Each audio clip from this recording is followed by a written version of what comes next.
ఈరోజు పశువుల హాస్పిటల్ ఒంగోలులో మరి ఒంగోలు నడిబొడ్డున ఉన్నటువంటి పశువుల హాస్పిటల్ని సందర్శించడానికి రావడం జరిగిందండి. మా గౌరవ కార్పొరేటర్లు అందరిని తీసుకొని నేను ఎందుకంటే ఎప్పటి నుంచో ఇక్కడ పశువుల హాస్పిటల్లో ఏ మందులైనా సరే మందులు లేవు, ఏదైనా అంటే బయట రాయడము, అలాగే ట్రీట్మెంట్ కూడా సరిగా లేదని మా నోటీస్కి చాలాసార్లు కంప్లైంట్స్ రావడం జరిగింది. కానీ నేను 1-2 సార్లు మా డాగు కూడా ఉంది వచ్చినప్పుడు ఇక్కడ మందులు ఇంకా సప్లై లేదని చెప్పడం వలన సరే గవర్నమెంట్ నుంచి అయినా ప్రాబ్లం ఏమో అనుకునేదాన్ని. కానీ ఇప్పుడు నేను ఈరోజు చూసినట్లయితే దాదాపుగా మరి 1,18,00,000 రూపాయలతో విలువైనటువంటి మందుల్ని గవర్నమెంట్ పంపించడం జరిగింది, మన స్టేట్ గవర్నమెంట్. అందులో మనకి మెడికల్ 2 డివిజన్స్ ఉన్నాయి కాబట్టి మార్కాపురం డివిజన్కి సగం మందులు పంపిస్తున్నారు, మళ్ళీ మిగతా సగం ఇక్కడ ఉన్నాయి అని చెప్తున్నారు.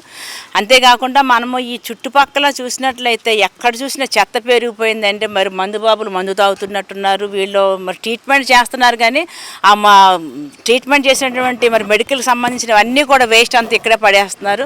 అటు చూసినట్లయితే ఎక్కడ చూసినా మరి పిచ్చి చెట్లతోటి కాంపౌండ్ అంతా కూడా చాలా దారుణంగా ఉంది. మరి ఇంతమంది అంటే స్టాఫ్ అయితే ఎక్కువగానే ఉన్నారు, 2 డాక్టర్స్ ఉన్నారు, అలాగే ఏడీలు డీడీలు, అలాగే మరి గొర్రెల పెంపకానికి సంబంధించి స్టాఫ్ మళ్ళీ అది సెపరేట్గా చాలా స్టాఫ్ అయితే ఎక్కువ మందే ఉన్నారు, కానీ క్లీనింగ్ అయితే లేదు. మరి ఈ విషయాన్ని ఒకవేళ వాళ్ళకి నిజంగా స్టాఫ్ కావాలి లేదంటే వర్కర్స్ కావాలనుకుంటే కనీసం మున్సిపాలిటీకి చెప్పినా కూడా మేమైనా సరే ఇదంతా క్లీన్ చేయబోయి శుభ్రంగా మొక్కలు వేసేవాళ్ళము, మా దృష్టికి కూడా రాలేదు. అంతేకాకుండా ఇక్కడ ఎక్కడ చూసినానండి ఇక్కడ పిచ్చి పిచ్చి చెట్లు మరి దానివలన పాములు రావడానికి అవకాశం ఉంటుంది, దాన్ని అలాగే క్లీన్నెస్ వదిలేశారు.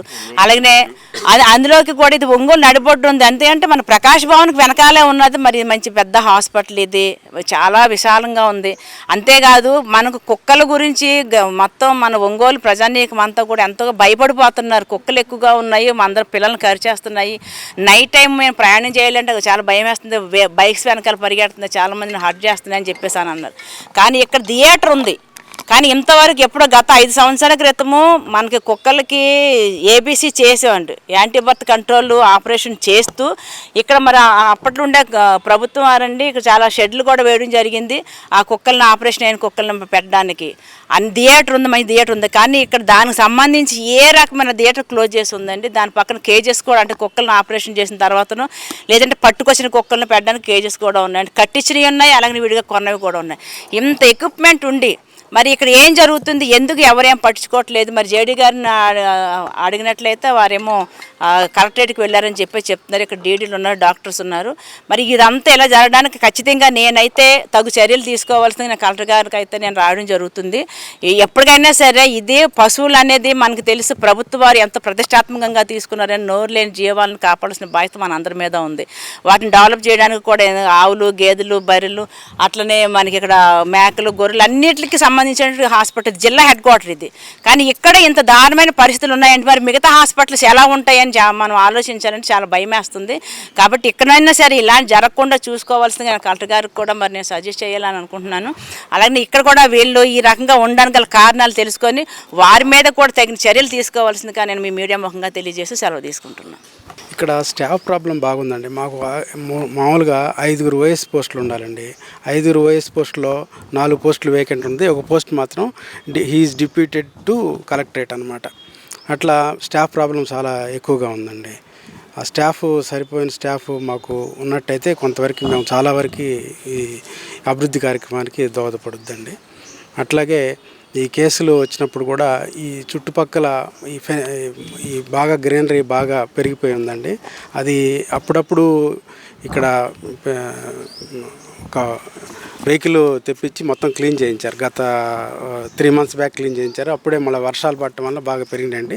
తదుపరి మేయర్ గారి చెప్పిన ఇన్స్ట్రక్షన్ ప్రకారం మేము ఫాలో అయ్యి వారి హెల్ప్ తీసుకొని మేము ఇది క్లీన్ అండ్ గ్రీన్గా అయ్యేటట్టుగా చేసుకుంటాం. నైట్ వాచ్మెన్ జేడీ గారి కంట్రోల్, జేడీ గారి ఆఫీస్ కంట్రోల్. తాగుబోతులన్నీ బాటిల్స్ అన్నీ ఉన్నాయి, ఒక అడ్డాగా ఉన్నట్టుంది, అన్ని బాటిల్స్ తీసాం మేము ఇప్పుడు. అది చూసి మేడం గారికి, జేడీ మేడం గారికి అంటే ఇప్పుడు దాకా చూడలేదు, ఇంతవరకు చూడలేదు అంటే మీ ఆఫీసులో కూర్చుంటున్నారు, వెళ్తున్నారు, అంతే కదా. ఇప్పుడు మీరు చేయాల్సిన బాధ్యతలు అంటే ఇప్పుడు మన ఇల్లు ఇదంతా మీ మీద అప్పచెప్పింది కాబట్టి మనది అనుకొని చూసినట్లయితే ఏ ఇబ్బంది ఉండదు. ఇది గవర్నమెంట్ ఆఫీసులు ఎలా ఉంటాయంటే మనకు సంబంధం లేదు, మన డ్యూటీల వరకు చేసుకున్నామా, మన జీతాలు తీసుకున్నాం అనేటట్టుగా ఉంటే కనుక గవర్నమెంట్ ఆస్తులు మాత్రం ఎప్పటికీ కూడా డెవలప్మెంట్లోకి రావండి. నేను ఇందాక అక్కడ ఒక బర్రెకి అది ఇంజక్షన్ ఏదో వేస్తున్నారు, అంటే కాల్షియం ఇంజక్షన్ అంట. అక్కడ మరి వాటిని ట్రీట్మెంట్ చేసేటప్పుడు కాస్త ఒక ప్లాట్ఫామ్ లాగా చేయాలి. అక్కడ చూస్తే ప్లాట్ఫామ్ కూడా లేదు. అంటే ఇంత జిల్లా హెడ్ క్వార్టర్లో ఉండే హాస్పిటల్లో ఏ రకమైన ఫెసిలిటీస్ లేకుండా, ఎవరికీ చెప్పకుండా, ఏది పట్టించుకోకుండా ఉండడం అనేది నిజంగా చాలా సిగ్గుచేయటని చెప్పేసి నేను మరొకసారి మీకు తెలియజేస్తున్నాను.